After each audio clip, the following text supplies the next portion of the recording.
Hello friends, Anika classes में आप सभी का स्वागत है। फ्रेंड्स, हम उपन्यास का चैप्टर पढ़ रहे थे और आज हम उपन्यास में प्रेमचंद युग पढ़ेंगे। प्रेमचंद युग में उपन्यास की शुरुआत 1918 से 1936 मानी गई है, यानी कि जो प्रेमचंद युग माना गया वो 1918 से 1936 प्रेमचंद युग उपन्यास में माना गया है। प्रेमचंद का जन्म 1880 ईस्वी और मृत्यु 1936 ईस्वी में हुई थी। प्रेमचंद के आगमन तक हिंदी उपन्यास रोमांस, काल्पनिकता तथा नैतिक उपदेशों से भरा रहा। प्रेमचंद ने पहली बार उपन्यास परंपरा को सामाजिक यथार्थ से जोड़ा। ये लाइन इम्पोर्टेंट है। किस उपन्यास को सामाजिक यथार्थ से किसने जोड़ा था? तो वो जोड़ा था प्रेमचंद ने। प्रेमचंद ने लिखा है, मैं उपन्यास को मानव चरित्र का चित्र मात्र मानता हूँ। मानव चरित्र पर प्रकाश डालना और उसके रहस्यों को खोलना ही उपन्यास का मूल तत्व है। ये भी इम्पोर्टेंट थॉट है। नेक्स्ट है, प्रेमचंद लिखते हैं, जो रचनाएं सिर्फ मनोरंजन के लिए होती हैं उनका महत्व दो कौड़ी का है। यानी कि जिस रचना में कोई महत्व नहीं है, जिस रचना का कोई मूल उद्देश्य नहीं है, वो क्या है, सिर्फ दो कौड़ी की रचना है। प्रेमचंद का मूल नाम था, वो क्या था? धनपत राय। वह उर्दू में नवाब राय नाम से लिखते थे तथा हिंदी में प्रेमचंद नाम से रचनाएं लिखते थे। देखो, तीन नाम है। जो प्रेमचंद का मूल नाम धनपत राय है, ये धनपत राय किसने, इसके पिताजी ने रखा था। ये नाम धनपत राय किसने रखा? पिताजी ने। उर्दू में वह किस नाम से लिखते थे? नवाब राय नाम से लिखते थे। और जो उर्दू में नवाब राय नाम रखा, ये किसने रखा था? ये प्रेमचंद के चाचा ने रखा था। और हिंदी में प्रेमचंद जो नाम रखा वो किसने रखा था? मुंशी दया नारायण ने रखा था। तो ये तीनों नाम भी इम्पोर्टेंट हैं। प्रेमचंद को, धनपत राय को प्रेमचंद नाम उर्दू पत्र जमाना के संपादक दया नारायण निगम ने दिया था। यानी कि जो प्रेमचंद नाम है वो किसने दिया था? जमाना के संपादक दया नारायण निगम ने दिया था। नेक्स्ट है, प्रेमचंद को उपन्यास सम्राट की संज्ञा सुप्रसिद्ध बांग्ला कथाकार शरत चंद्र चट्टोपाध्याय द्वारा दी गई थी। प्रेमचंद को सुप्रसिद्ध बांग्ला कथाकार शरत चंद्र चट्टोपाध्याय द्वारा किसकी संज्ञा दी गई थी? उपन्यास सम्राट की संज्ञा दी गई थी। किसको दी गई थी? प्रेमचंद को दी गई थी। प्रेमचंद ने अपने अधिकतर उपन्यास पहले उर्दू में लिखे, बाद में स्वयं उनका हिंदी रूपांतरण प्रस्तुत किया। यानी कि उन्होंने पहले उर्दू में उपन्यास लिखे, लेकिन बाद में खुद ही उनको हिंदी में रूपांतरित किया था।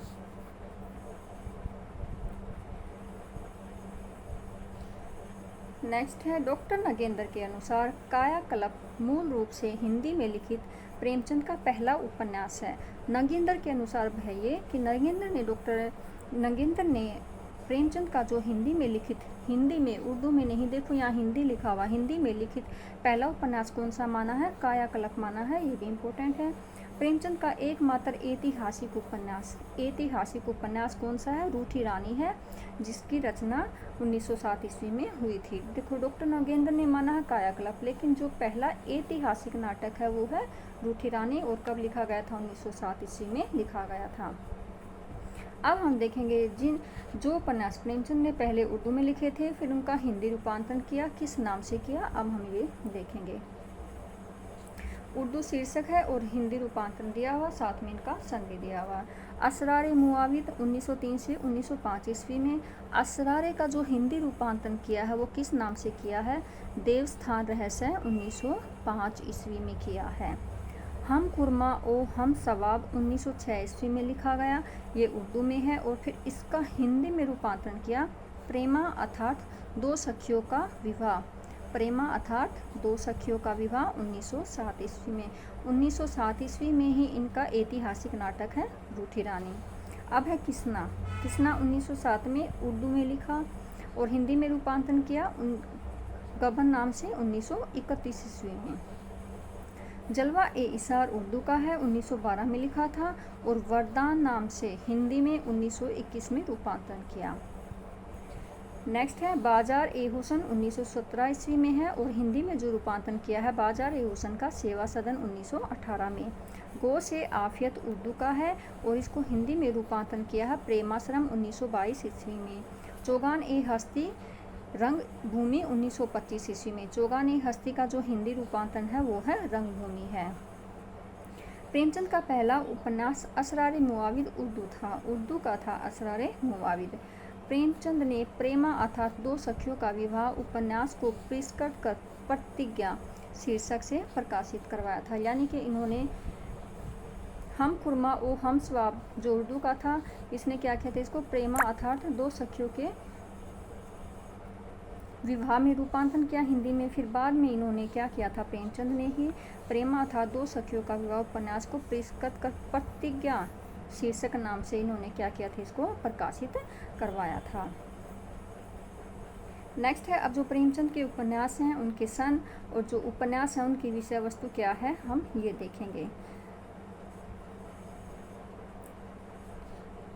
थोड़ा ब्लर है, साफ नहीं आ रहा। देवस्थान रहस्य 1905 ईस्वी में लिखा गया था। अब इसकी जो विषय वस्तु क्या है, इसमें धार्मिक स्थानों में व्याप्त भ्रष्टाचार और पाखंड का चित्रण है। प्रेमा 1907 में, इसमें प्रेमा उपन्यास में विधवा विवाह की समस्या का चित्रण और आर्य समाजी उत्साह के साथ विधवा विवाह का समर्थन है।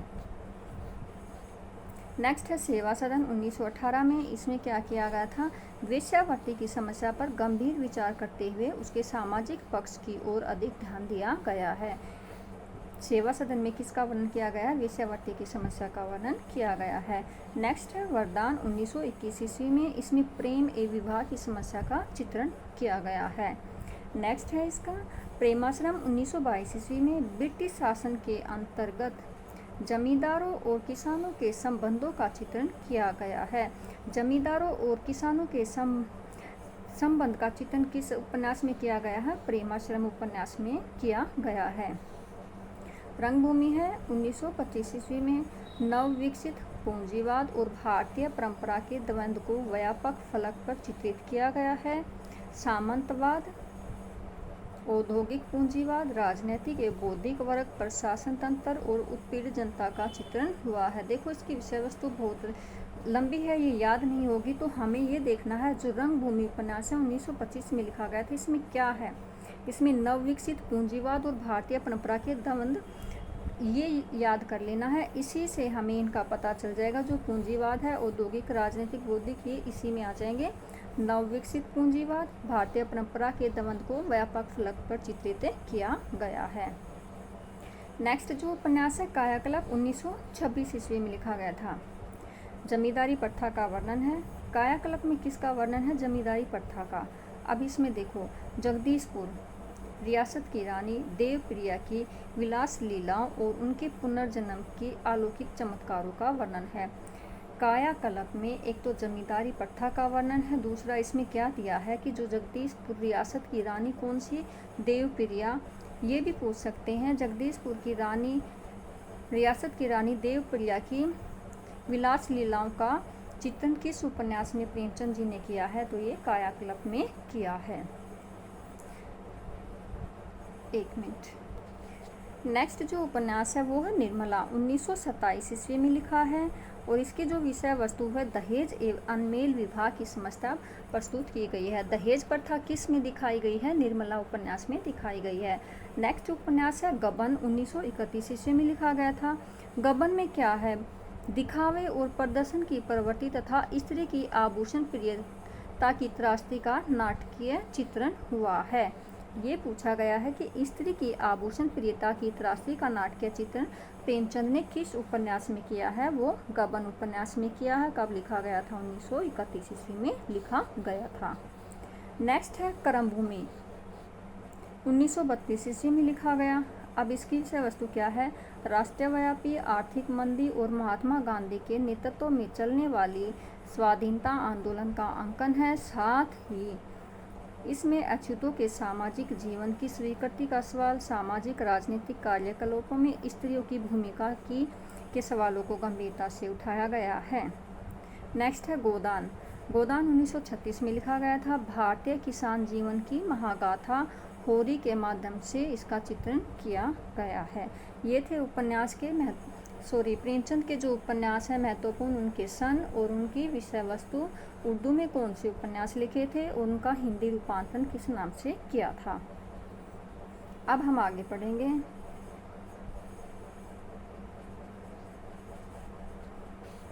डॉक्टर बच्चन सिंह ने प्रेमाश्रम को हिंदी का पहला राजनीतिक उपन्यास माना है। प्रेमाश्रम को हिंदी का पहला राजनीतिक उपन्यास माना है। नगेंद्र ने कौन सा माना था? कायाकल्प माना था, उर्दू का माना था। फिर जो ऐतिहासिक माना गया है वो कौन सा माना गया है? पहला ऐतिहासिक प्रेमचंद का रूठी रानी माना गया है। अब जो बच्चन सिंह है, इन्होंने प्रेमाश्रम को हिंदी का पहला ये राजनीतिक उपन्यास माना गया है। पहला उपन्यास नहीं है, यहाँ पे राजनीतिक भी है, तो ये कैसा माना गया है? राजनीतिक उपन्यास माना गया है। ये मोस्ट इम्पोर्टेंट है। बच्चन सिंह लिखते हैं, महात्मा गांधी की कार्य प्रणाली, जीवन दर्शन और व्यक्तित्व के प्रति प्रेम की अगाध श्रद्धा थी। प्रेमाश्रम गांधीवाद के प्रभाव में ही लिखा गया था। देखो ये पॉइंट बहुत इम्पोर्टेंट है। प्रेम के माध्यम से हृदय परिवर्तन द्वारा राम राज्य की स्थापना करना इनका ध्येय है। आंशिक रूप से है बोल्शेवी क्रांति से भी प्रभावित है। ये किसने लिखा है? ये बच्चन सिंह ने लिखा है। रंगभूमि को भारतीय जनजीवन का रंगमंच कहा गया है। जो रंगभूमि उपन्यास है उसको क्या कहा गया है? भारतीय जनजीवन का रंगमंच। रंगभूमि को बच्चन सिंह ने, किसने कहा? बच्चन सिंह ने गांधीवादी जीवन दर्शन का महाकाव्यात्मक उपन्यास कहा गया है। जो रंगभूमि उपन्यास है उसमें बच्चन सिंह ने क्या कहा है कि ये गांधीवादी जीवन दर्शन का महाकाव्यात्मक उपन्यास है। गबन के संदर्भ में बच्चन सिंह ने लिखा है, इसमें मध्यम वर्ग की कमजोरियों का पर्दाफाश किया गया है। मध्यम वर्ग की कमजोरियों का पर्दाफाश किसमें किया गया है? गबन में किया गया है। इसमें क्या होता है? दिखावे और प्रदर्शन की प्रवृत्ति होती है। प्रेमचंद ने अपने उपन्यासों में विभिन्न समस्याओं का आदर्शवादी एवं कृत्रिम समाधान प्रस्तुत करने का आरोप लगता है। प्रेमचंद के मूल्यांकन के क्रम में बच्चन सिंह ने लिखा है, प्रेमचंद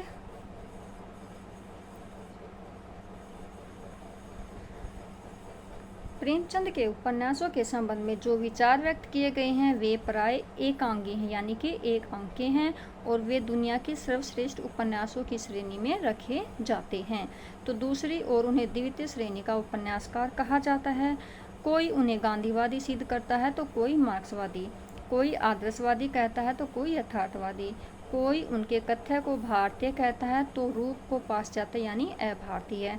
भिन्न भिन्न रंगीन चश्मों से चश्मे का रंग हावी हो जाता है। प्रेमचंद क्या है? पीछे छूट जाते हैं। यानी कि जो हर कोई विद्वान है उनकी प्रेमचंद के बारे में अपनी अलग अलग राय रहती है। वे प्रेमचंद को अपने अपने तरीके से उसी कैटेगरी में रखते हैं।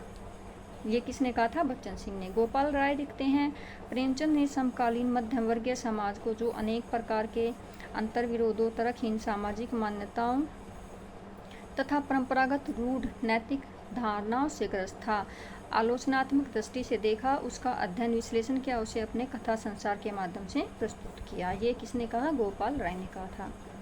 प्रेमचंद ने कथा प्रस्तुति की दृश्यात्मक परिदृश्य प्रविधि को अपने उपन्यासों में विशेषकर गोदान में शिखर पर पहुंचा दिया। जो गोदान उपन्यास है ये इनका क्या था? इसमें इन्होंने ग्रामीण जीवन को प्रस्तुत किया था, और जो ग्रामीण जीवन प्रस्तुत किया कुछ उन्होंने क्या किया था? अपने स्वयं के जीवन से संबंधित माना था। इस उपन्यास को स्वयं के जीवन से इन्होंने क्या माना था संबंधित। ये थे हमारे प्रेमचंद से संबंधित उपन्यास। किस विद्वान ने क्या बार उनके किस उपन्यास के बारे में या प्रेमचंद के बारे में क्या कहा है। अब हम पढ़ेंगे प्रेमचंद युग के जो अन्य महत्वपूर्ण उपन्यासकार हैं उनके उपन्यासों के बारे में पढ़ेंगे कि किसने कौन सा उपन्यास लिखा है।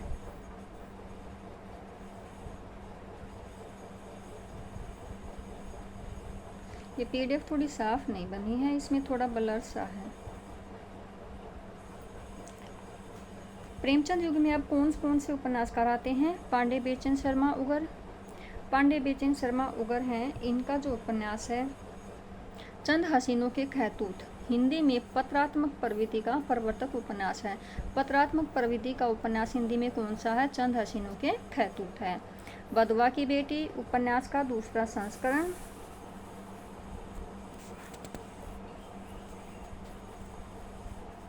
मनुष्यानंद शीर्षक से 1955 ईस्वी में प्रकाशित हुआ।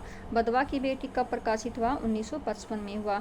और जो चंद हसीनों के खैतूत है, ये कब प्रकाशित हुआ था? ये 1927 ईस्वी में प्रकाशित हुआ था। इसमें अछूत उद्धार की समस्या केंद्र है। अछूतों की समस्या किसमें है? बदवा की बेटी उपन्यास में की गई है। चंद हसीनों के खैतूत उपन्यास में हिंदू मुस्लिम युक्ति के प्रेम विवाह तथा सांप्रदायिक सद्भाव का चित्रण हुआ है। दिल्ली का दलाल उपन्यास में कन्या और युवतियों की खरीद फरोख्त करने वाली संस्थाओं के कार्यों को उजागर किया गया है। किसमें किया गया है? दिल्ली के दलाल में किया गया है। और ये उपन्यास कब लिखा गया था? ये भी 1927 ईस्वी में लिखा गया था। एक है दिल्ली का दलाल, ये किसका है? पांडे बेचन शर्मा उगर का। एक उपन्यास है दिल्ली का कलंक। देखो नाम कुछ सेम से हैं। एक उपन्यास है दिल्ली का दलाल, 1927 में लिखा गया। ये किसने लिखा? पांडे बेचन शर्मा उगर ने। एक उपन्यास है दिल्ली का कलंक, ये किसने लिखा था? ऋषभ चरण जैन ने 1936 में लिखा था। तो हमें ये भी याद रखना है कि दिल्ली का दलाल किसका है और दिल्ली का कलंक किसका उपन्यास है। शराबी उपन्यास में वेश्याओं के जीवन, शराब घरों के यथार्थ का अंकन हुआ है। शराबी उपन्यास ये 1930 में लिखा गया था। इसमें क्या है? वेश्याओं के जीवन का और शराब घरों का यथार्थ का अंकन हुआ है। सरकार तुम्हारी आंखों में 1937 ईस्वी में लिखा गया था। सामंती जीवन की विलासप्रिय तथा राज्य विलास की वस्तुओं पर किए गए अपव्यय का चित्रण है। ये ऋषभ चरण पांडे बेचन शर्मा उगर के उपन्यास थे, उनकी विषय वस्तु थी। अब हम पढ़ेंगे विशंबर शर्मा कौशिक के उपन्यास। विशंबर शर्मा कर्त माँ उपन्यास में आदर्श माँ के स्वरूप तथा वास्तविक माँ एवं गोद लेने वाली माँ के मध्य अंतर चित्रित किया गया है। यानी कि एक तो वास्तविक माँ है जिसने पैदा किया है, एक माँ वो है जो बच्चे को गोद लेती है। उन दोनों के माँ के क्या किया गया? मध्यांतर किया गया है। किसमें? माँ में। ये उपन्यास किसका है? विशंबर नाथ शर्मा कौशिक का है। माँ कब लिखा गया था? 1929 ईस्वी में लिखा गया था। गोपाल राय के अनुसार भिखारिनी भी किसका है? विशंबर नाथ शर्मा कौशिक का है। ये भी 1929 में लिखा गया था। जाति भावना के द्वंद में प्रेम की पराजय और त्रासदी का चित्रण हुआ है। जाति भावना का वर्णन किसमें है? भिखारिनी उपन्यास में है। नेक्स्ट है संघर्ष लिखा गया था 1945 ईस्वी में। उपन्यास में आर्थिक विषमता के कारण प्रेम की निष्फलता का अंकन हुआ है।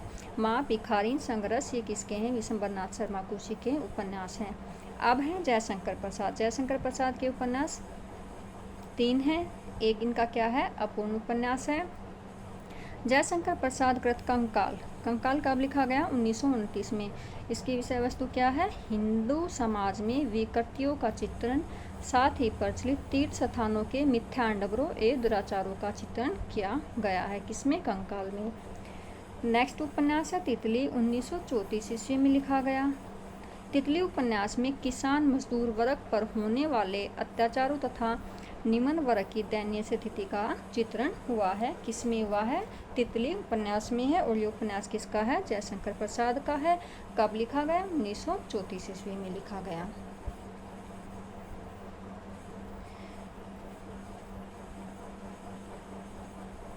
नेक्स्ट उपन्यास है जयशंकर प्रसाद का ही अपूर्ण इरावती क्या है? जयशंकर प्रसाद का अपूर्ण उपन्यास है। ये लिखा गया था 1936 ईस्वी में। इरावती किस प्रकार का एक ऐतिहासिक उपन्यास है। नेक्स्ट जो हमारे उपन्यासकार हैं सियाराम शरण गुप्त हैं। सियाराम शरण गुप्त गांधीवादी विचारधारा को अपने उपन्यासों में लेकर चलते हैं। सियाराम शरण गुप्त कृत गोद उपन्यास 1932 ईस्वी में लिखा गया था। संदेह तथा अविश्वास के कारण स्त्री पर समाज द्वारा किए जाने वाले अत्याचारों का चित्रण है। किसमें है? गोद में। अंतिम आकांक्षा में पात्र रामलाल के माध्यम से सामाजिक विषमता तथा समाज में व्याप्त भ्रष्टाचार का अंकन हुआ है। ये किसमें हुआ है? अंतिम आकांक्षा उपन्यास में हुआ है। और ये किसका है? सियाराम शरण गुप्त का है। अंतिम आकांक्षा कब लिखा गया था? 1934 में। गोद 1932 में लिखा गया। अंतिम आकांक्षा 1934 ईस्वी में लिखा गया। नेक्स्ट उपन्यास है इनका नारी। नारी उपन्यास में तत्कालीन भारतीय स्त्री की असहायता और विवशता का चित्रण हुआ है। नारी उपन्यास सिया रामचंद्र गुप्त का सर्वश्रेष्ठ उपन्यास माना गया है। इसका सन है 1937 ईस्वी। नेक्स्ट जो उपन्यासकार हैं सूर्यकांत त्रिपाठी निराला। सूर्यकांत त्रिपाठी निराला का अप्सरा 1931 ईस्वी में एक अभिजात कुलीन युवक एवं वेश्या पुत्री के प्रेम विवाह का चित्रण हुआ है।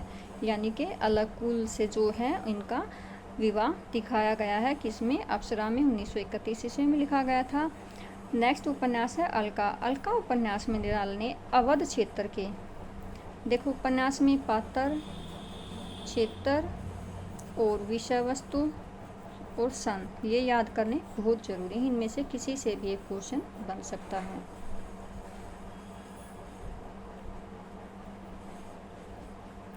नेक्स्ट उपन्यास है अलका। अलका उपन्यास में निराला ने अवध क्षेत्र के किसानों की अभावग्रस्त तथा दयनीय स्थिति का चित्रण किया गया है। अलका 1933 ईस्वी में लिखा गया है। गोपाल राय के अनुसार निरुपमा में निराला ने अपने समय के आर्थिक वैचारिक रूप से पिछड़े रूढ़िगत संस्कारों में जकड़े ग्रामीण समाज का बड़ा तलक चित्रण किया है। नेक्स्ट उपन्यास है प्रभावती। प्रभावती उपन्यास को स्वयं निराला ने ऐतिहासिक रोमांस की संज्ञा दी थी। नेक्स्ट उपन्यासकार हैं चतुसेन शास्त्री। चतुसेन शास्त्री का उपन्यास लेखन प्रेमचंद युग से आरंभ होता है। जितने भी हम उपन्यासकार पढ़ रहे हैं किससे संबंधित हैं? ये प्रेमचंद युग से संबंधित हैं। प्रेमचंद युग से आरंभ होता है। यद्यपि एक उपन्यासकार के रूप में वह परवर्ती दौर में स्थापित होते हैं, किंतु अध्ययन की सुविधा के लिए इनकी सभी रचनाओं का विवेचन इसी युग में किया गया है। किस युग में किया गया? प्रेमचंद युग में किया गया है। चतुसेन शास्त्री के उपन्यास कौन कौन से हैं हम ये देख लेते हैं। हृदय की परख, हृदय की प्यास, व्यभिचार, अमर अभिलाषा, आत्मदाह उनके विवेच्य युग के उपन्यास है तथा अन्य उपन्यास परवर्ती दौर के हैं। गोपाल राय के अनुसार हृदय की परख उपन्यास में विवाह पूर्व प्रेम फलस्वरूप माता पिता बन जाने वाले प्रेमियों अवध संतान की समस्याओं का चित्रण किया गया है। अवध संतान का समस्याओं का चित्रण किस उपन्यास में है? हृदय की परख में है। अमर अभिलाषा में विधवाओं पर होने वाले अत्याचार व्यभिचार उपन्यास में प्रेम के अमर्यादित अश्लील रूप का चित्रण है। आत्मदाह उपन्यास में स्वाधीनता आंदोलन एवं देश प्रेम का सवाल प्रमुख है। गोपाल राय के अनुसार वैशाली की नगर वधू में बौद्ध साहित्य की सुप्रसिद्ध पात्र अम्बपाली के चरित्र को केंद्र में रखकर उस काल की ब्राह्मण बौद्ध जैन संस्कृतियों के मध्य टकराव तथा मगध, ये इम्पोर्टेंट है, मगध काशी कौशल गणराज्य वैशाली राजनीतिक संघर्षों का अंकन हुआ है। ये तीन भी देकर पूछ सकते हैं, एक अलग या किसका वर्णन हुआ है या किसका राजा का वर्णन नहीं हुआ है, तो ये इम्पोर्टेंट है। व्याम रक्षाम उपन्यास में राम रावण कथा को केंद्र में रखकर आर्य राक्षस देवदानव आदि संस्कृतियों के मध्य संघर्ष और समन्वय की कथा वर्णित है। नेक्स्ट उपन्यास है सोमनाथ। सोमनाथ उपन्यास में शिवोपासना के विकास का वर्णन हुआ है। साथ ही इसमें प्रसिद्ध शिव मंदिर को महमूद गजनवी द्वारा 1000 ईस्वी में तोड़े और लूटे जाने की कथा वर्णित है। महमूद गजनवी द्वारा 1024 ईस्वी में शिव मंदिर को तोड़े जाने की कथा किस उपन्यास में वर्णित है? सोमनाथ मंदिर में वर्णित है।